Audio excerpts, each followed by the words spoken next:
프로님 안녕하십니까? 안녕하십니까. 네, 안녕하십니까? 오랜만입니다. 네, 황경식 프로입니다. 제가 고민이 좀 많아서 이 손목을 어떻게 해야 될지 모르겠어요.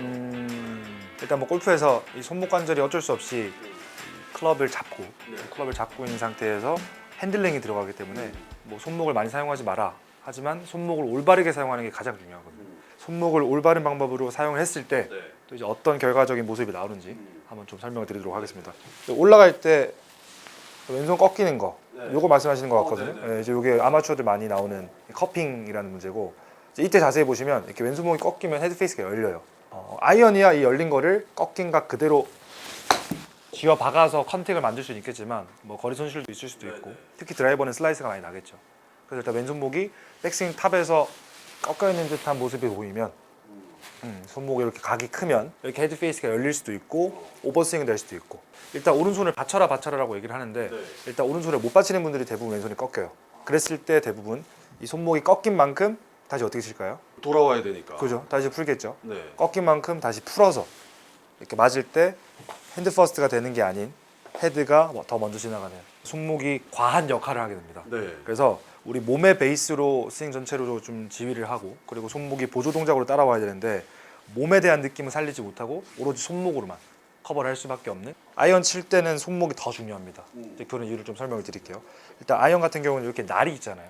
이 날이 위에서 아래로 공과 잔디를 파고들면서 힘이 전달이 되는 건데, 이 클럽이 가지고 있는 고유의 각도, 이 고유 각도가 임팩에 돌아왔을 때 이거보다 더, 어드레스보다 더 눕혀지면 이건 7번을 갖다가 8번처럼 혹은 9번처럼 치는 경우밖에 안 됩니다. 이랬을 땐 중심이 가지도 못하고 오로지 손목으로만 커버를 하기 때문에 이렇게 각도가 눕혀져서, 그럼 내가 아무리 잘 맞춘다고 한들 거리가 갈 수가 없어요.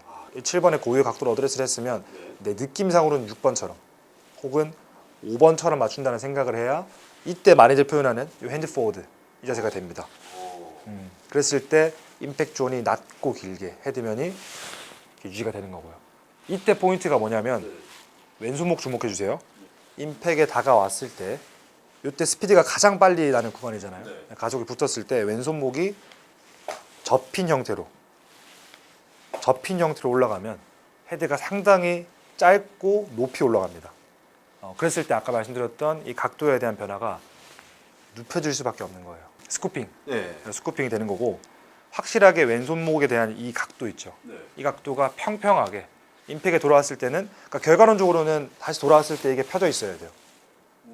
왜냐? 우리 중심이 가기 때문에. 우리 중심은 타겟을 향해서 가고 있는데 손목이 접혀서 몸이랑 싱크를 못 맞춘다? 이러면 이제 클럽의 타이밍이 좀 어긋나겠죠. 손목에 대한 부상도 배제할 수 없고, 왼손목의 각도가 올라갈 때든 맞을 때든 각도가 있는 것은 좋진 않다. 이 왼손 세 손가락 있죠. 이 세 손가락이 우리 클럽 핸들링의 기준이 돼야 돼요. 이 세 손가락을 잘 보시면, 백스윙 할 때 세 손가락을 단단하게 쥐어준 상태에서, 자, 이 상태에서 백스윙을 만든다. 그럼 왼손목이 접힐 수가 없죠. 왼손목이 접혔을 때는 클럽이 놓쳐집니다. 이걸 단단하게 잡지 못했을 때. 그랬을 때 이 각도가 커지고 아까 말했던 그 커핑이 나오는 거예요. 그 세 손가락을 단단하게 붙잡은 상태에서 백스윙을 만들어야 되고, 그리고 맞을 때도 이 세 손가락에 힘을 꽉 주고 얘를 돌리면 왼손목이 꺾이는 걸 방지를 할 수 있죠. 보통 이렇게 뭔가 동작에 대한 문제가 있다라고 했을 때는 이렇게 말을 통해서 교정을 하기도 하지만, 요즘에 워낙 과학적인 데이터 시대잖아요. 그래서 이게 연습 방법, 또 연습 도구를 통해서 스윙을 고치기도 합니다. 하나의 데드라인을 만들어 주는 건데, 어쩔 수 없이 내 몸이 그쪽 방향으로 갈 수밖에 없는 이제 그런 형태를 연습 도구로 만들거든요. 내 왼손목이 꺾인다. 그러면 꺾일 수 없는 환경을 만들어 주면 되겠죠. 보통 아까 왼손이 꺾였다가 풀리는, 꺾였다가 풀리면서 어쨌든 백스윙 탑에서 접히고 맞을 때도 접히거든요. 그래서 이 부분을 가운데 손가락에 끼우고 이 벨크로를 채워주고, 이렇게 채워준 상태에서 왼손의 역할을 먼저 보여드릴 거예요. 처음 셋업했을 때는 이렇게 평평하게 왼손목에 기대는 것처럼 차분하게 받쳐납니다. 문제가 있을 때 백스윙이 넘어간다. 꺾이면 어떻게 돼요? 방금 딸깍. 소리가 들렸어요. 그죠? 다시 한 번 더. 막 신용카드로도 끼워서 해보고 나무젓가락도 끼워서 해보고 다 같은 원리예요. 백스윙을 할 때 이렇게 꺾이면 안 된다. 그럼 잘 된 건 뭐예요? 다시 복귀시키고 접히지 않는다는 느낌으로 소리 안 나잖아. 이건 제가 지금 편하게 했을 때고, 자, 소리 안 나잖아. 근데 접히면 어떻게 된다고? 소리 나잖아요. 이게 지금 잘못된 형태라는 거죠. 자, 정상적인 탑의 모양은 소리가 안 났을 때 평평하죠. 이게 이제 백스윙의 기준이 될 겁니다. 정말 편한 백스윙 탑이고, 그리고 내가 커핑이 된다. 네. 그러면 네. 이렇게 되는 분들이 되게 많을 것 같아요. 소리가 안 나는 백스윙을 만들어 주기만 해도 네. 클럽 페이스가 원래보다는 잘못됐을 때보다는 훨씬 비교적 닫혀 있겠죠. 그래서 이게 실제로는 스퀘어입니다. 이 상태에서 다운스윙을 했을 때는 훨씬 더 클럽을 보내기가 쉽다. 이게 백스윙까지의 얘기고요.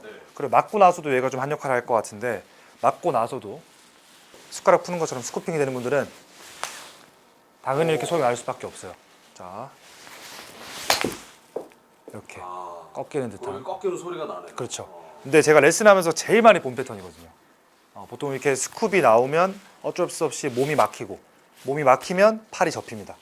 근데 팔이 접히니까 아이러니하게 이렇게 대부분 이렇게 팔만 피려고 하는 분들이 되게 많더라고요. 그래서 이 팔이 접히는 분들, 또 스쿠핑이 되는 분들은 소리 안 나게끔 회전을 시켜줘야 돼요.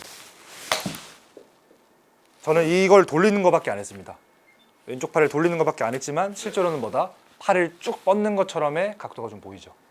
그래서 우리 관절은 항상 회전, 올라갈 때도 회전, 맞고 나서도 회전. 그래서 손목이 접히지 않습니다, 그죠? 근데 회전이 제때 안 되면 접히고, 접히고. 왼손이겠죠? 접히고, 접히고. 이게 이제 지금까지 이제 왼손의 역할이었고, 그랬을 때 아까 제가 앞서 설명드린 이 클럽의 고유의 각도의 로프트 각을 지켜줄 수가 있어요. 근데 소리가 난다? 이제 그러면 이 고유의 각도를 지키지 못한 거니까 이게 이제 왼손의 역할입니다. 무조건 깎일 수밖에 없잖아. 봐봐, 다 깎이잖아. 아이언인데도 이렇게 가네요. 각이 깊단 말이에요. 자, 소리를 내지 않고 평평하게. 이제 공이 또 펴지는 거고. 그러네요. 그렇죠. 확실히 끝에서의 구질이 많이 개선이 됩니다. 그래서 때 아이언의 원리를 지킬 수가 있다. 이제 이겁니다. 영상에서 보면 하도 받쳐라 하잖아요. 네네. 옛날부터 뭐 쟁반 받쳐라, 접시 받쳐라 이렇게 많이 하는데, 앞서 말씀드렸던 팔 관절의 전환, 네. 팔 관절이 돌아가는 거에 대한 이런 역할로 봤을 때는 받쳐야 되는 게 맞습니다. 자, 이렇게 오른손이 확실하게 받쳐지는 분들은 백스윙 탑에 가서 내가 언제 소리가 나는지도 타이밍 체크가 가능해요. 자, 예를 들어 일찍 꺾인다, 좀 얼리 코킹이 된다, 바로 소리가 나겠죠.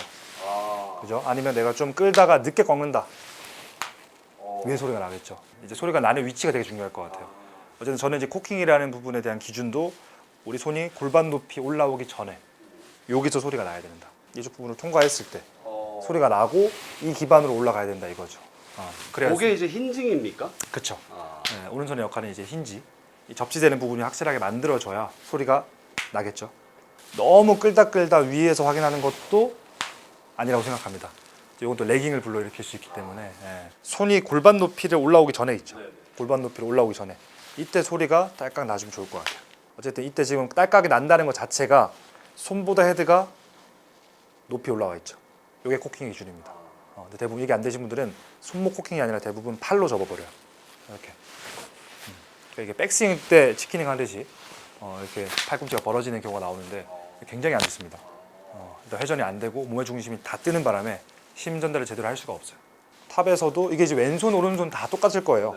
오른손으로 느껴도 받쳐지는. 그럼 여기가 이제 탑에서는 이렇게 좀 꺾여 있는 모양이에요. 그렇죠. 왼 손목은 펴져 있고. 그렇죠. 그러니까 왼손을 피려고 노력을 하면 오른손이 받쳐져 있고, 그러니까 왼손에 착용하면 소리 안 내려고 오른손이 받쳐져 있고, 오른손을 소리 내려고 노력하면 왼손이 받쳐지면서 왼손이 평평하게 유지가 돼 있고, 쌍으로 다 둘 다 가능합니다. 그러네요. 그러니까 맥락 자체는 다 비슷한 것 같아요. 기본적으로 드라이버에 슬라이스 고민 있으신 분들, 슬라이스. 그렇죠. 근데 슬라이스가 왼손목의 각이 깊어지고, 이제 이게 또 드라이버는 시각적으로 공이 왼쪽에 있잖아요. 그러니까 왼쪽에 있는 거 갖다 그냥 찍으려고. 그러면 이제 헤드가 열린 상태에서 그대로 맞으니까, 그런 분들이 또 왼손에 착용을 하고 소리 안 내야지라고 생각했을 때 헤드가 조금 더 빨리 돌아간다는 느낌을 느낄 수가 있다. 그래서 슬라이스 교정이 좀 가능하고, 아이언 치실 때 맞고 나서 스쿱이 되는 분들, 이때 이제 소리가 난다고 했죠. 아이언 그리고 드라이버 각 채가, 골프채가 생긴 고유의 각도, 그 각도를 지켰을 때 어떤 변화가 있고, 또 그 각도를 지키기 위해서 어떤 동작이 돼야 되는 걸 도구로 좀 한번 비교를 하면서 설명을 드렸고, 일단 이 소리에 대한 기준을, 원리를 잘 생각하시면서 한번 잘 잡아보시길 바랍니다. 감사합니다. 감사합니다. 네.